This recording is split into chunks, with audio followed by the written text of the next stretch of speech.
Do you want to build wealth? Well, you're in the right video because today I'm gonna discuss the 5 mistakes that's stopping you from building wealth fast. A lot of people will want to build wealth, but these 5 things that I'm gonna talk about today is what's setting people back a few years into their financial independence journey. So stick till the end and I'll walk you through the exact action items you can take starting today in order for you to not make these mistakes and actually accelerate your journey towards financial independence. All right, so if you're ready, let's jump in and get started.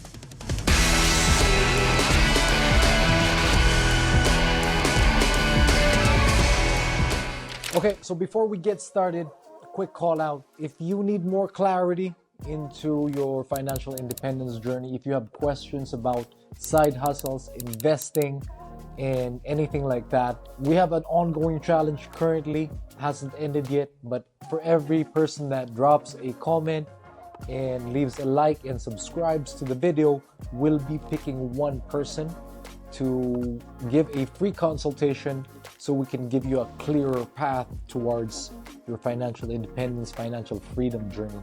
So if you're interested in participating, like the video, drop a comment, drop a question, and subscribe, and we'll be picking the winner very soon. And then we'll be making a video about the winner and how we address their concerns as well. So be ready to be put on the hot seat.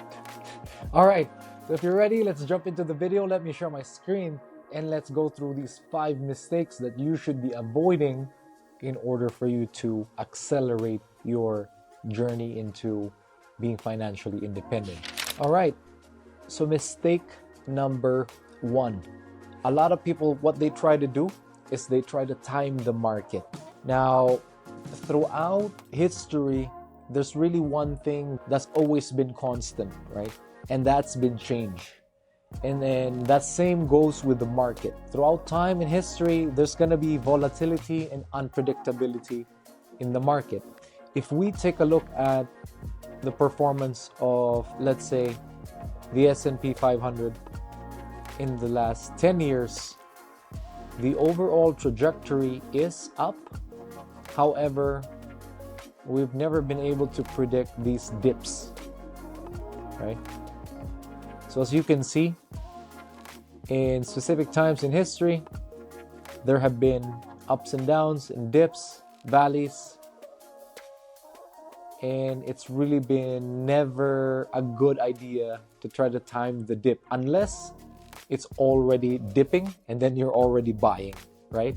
So what do you do with this? A lot of people, for example, in 2008 panic sold. 2008 there was a dip, they panic sold. They're selling while the knife was falling down, so to speak. The same thing happened in COVID-19, right? So a lot of people panic that it's the end of the world, the end of the industry, so they sold, they cashed out. Now, the ironic thing about that is right after COVID, we've seen some of the stocks that took a big hit now at all-time highs.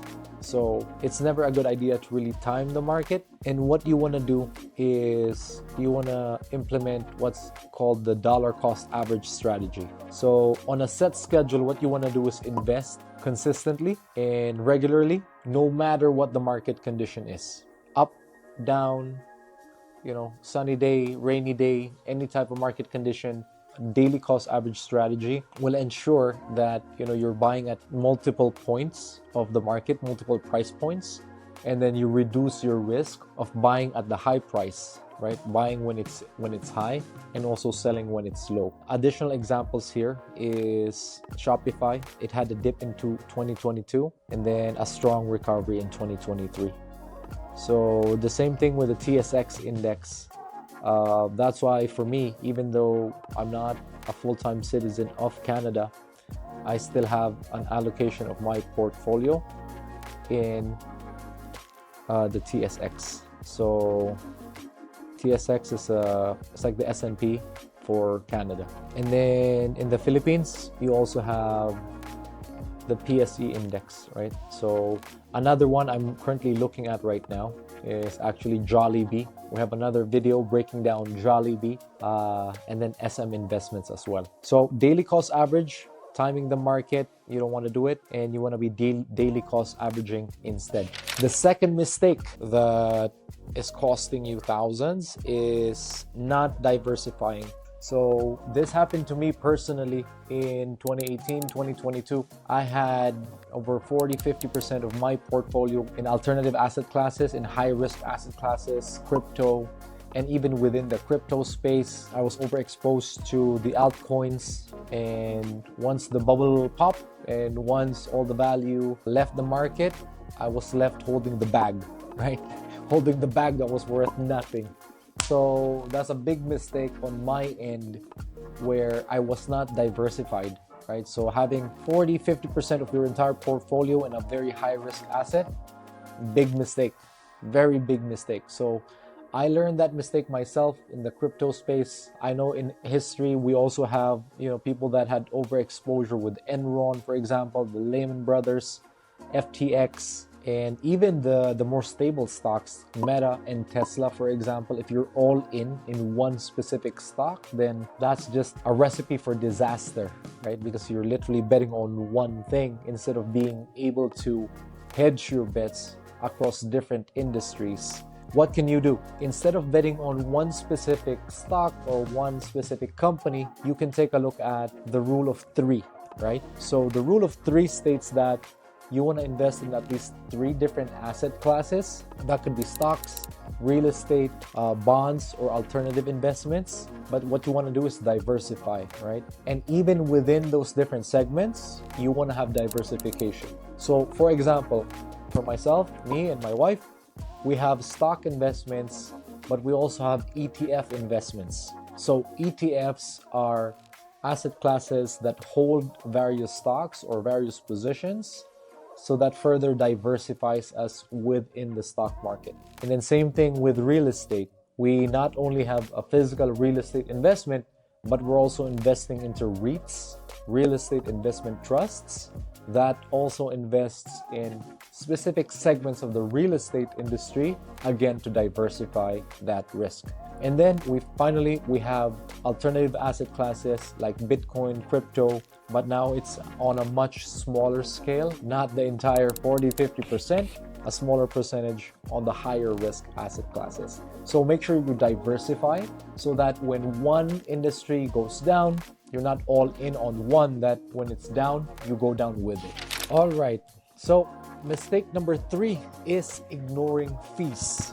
When you're purchasing investments like a mutual fund, or you're going through, let's say, an established advisor with a company, you might notice the fees range from 1 to 2 to 3%. Now, in your mind, you might think this is not as much, right? Not a big fee, but over time, when your investments grow, the fee actually adds up.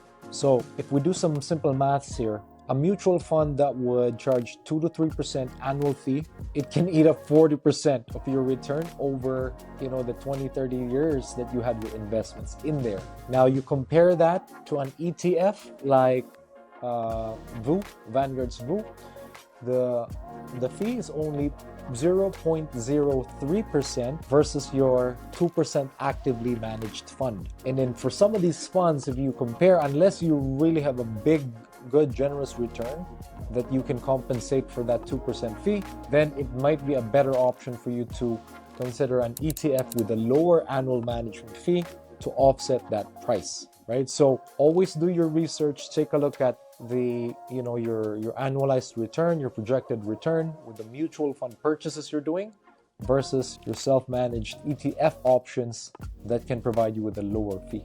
The same goes for the Canadian example. We have Canadian mutual funds and then Canadian self-managed ETFs that gives you a lower fee as well. So make sure to take a look at your options there. For the Philippines, you also have options for mutual funds, and then you also have options for Co-Financial Group or BPI trades, lower management fees. So look into those options and make sure to consider what is the upside of having it managed versus having it self-managed, and then try to compare the fees over the amount of time you're planning on making the investment.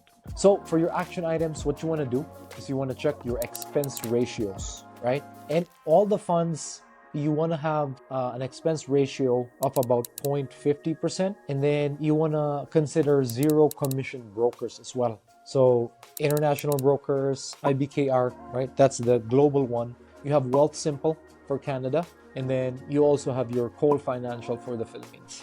All right, so mistake number 4 that you might be doing is panic selling. In investing, one of the best traits that you can really develop is not being emotional with your decision making. Because if you study how the market reacts to trends, a lot of people fall into psychological triggers like FOMO, for example. When they're buying on while the stock is on the rise, they're just FOMOing in, their fear of missing out. And it's the same thing with catching the knife that's falling down. If they feel like it's the end of the world, there's panic, they'll sell, they can't hold, right? I myself have gone through this mistake, the Bitcoin crash of 2021. So in 2020 or in 2019, I had about 2.5 Bitcoin in a wallet that I started accumulating through daily cost averaging. So over time, over the last 5-6 years, I accumulated Bitcoin. In 2019, I started trading, and then I started purchasing different NFTs and getting involved in different Bitcoin initiatives, right? But then when the bear market started, I panic sold. So I felt like all of these things are, don't have any value anymore. So when the value of my online assets and Bitcoin went down, I just exited the market and sold, only to regret that because the value of Bitcoin since then has exponentially increased, right? So what did I do? I had to redo the same thing, daily cost average, and then now try to keep my emotions in check so I don't emotionally react and then sell when I think it's just the end of the world and it's done, right? Because as I've seen now, as I've learned, there will be a recovery, and then just being smarter with your investments as well and knowing what assets actually hold value. You want to consider those when picking your assets. So you have a few more examples here with the Canadian banks and Shopify. Same thing, losing on a dip and then winning on a rebound. And same thing with the Philippines with Ayala Land, SM, and then also the PSE index over time. All right, so mistake number 5, not having an exit plan. Although the investment game and the stock market game is a long game, you should still be aware of the fundamental market trends and changes that might affect the performance of your investments. So what do I mean? Let's say a company goes through bad management, or let's say there's a company goes through a loss, all right, like a loss of somebody that really drives the brand value. Then these events, these black swan events, can still cause that industry or that market, that company, that stock to plummet. So this is where the concept of stop loss comes into play. Stop loss and also taking profits. For example, if you put in $10,000 on one asset, you could have a rule stating that if you hit 50% or you get double your investment, you can start to take 20-30% profit and let the rest ride. Or the same thing, you could have a rule where you made 20%, you would take 10% of that income and reallocate it to another asset class. Or let's say something happens that drastically affects the value of the stock. Maybe you sell a portion of your position in order to safeguard it from additional potential of loss. Or maybe you can observe that the interest rates for the country, for example, keeps at a high rate, or let's say treasury bonds are on a higher interest rate for the country, then maybe reallocate that to bonds. But the fundamental thing here is knowing also when to take a profit and then when to exit.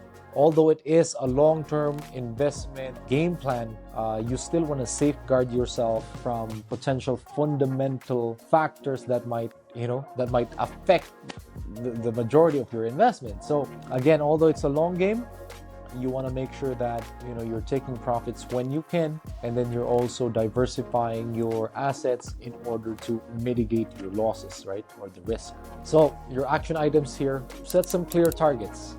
You want 5%, 10%, 15%. What sort of return do you want? At what type of time frame? And then know when to take profits, and then know when to reinvest the profits as well. So for stocks, you can do that with 20 to 50% or 100% gain. Real estate, you can reinvest your property value, right? You can reinvest that into additional properties. And then for crypto, higher risk investments, you want to see when you want to take profits at the 2x, 3x, 5x mark, instead of just riding that wave. Hopefully it goes to the moon. All right, so that's it. Those are the 5 mistakes that might be costing you thousands while you're investing. If you like that information, leave us a like on the video, subscribe, drop a comment, and then we'll see you on the next one. Peace.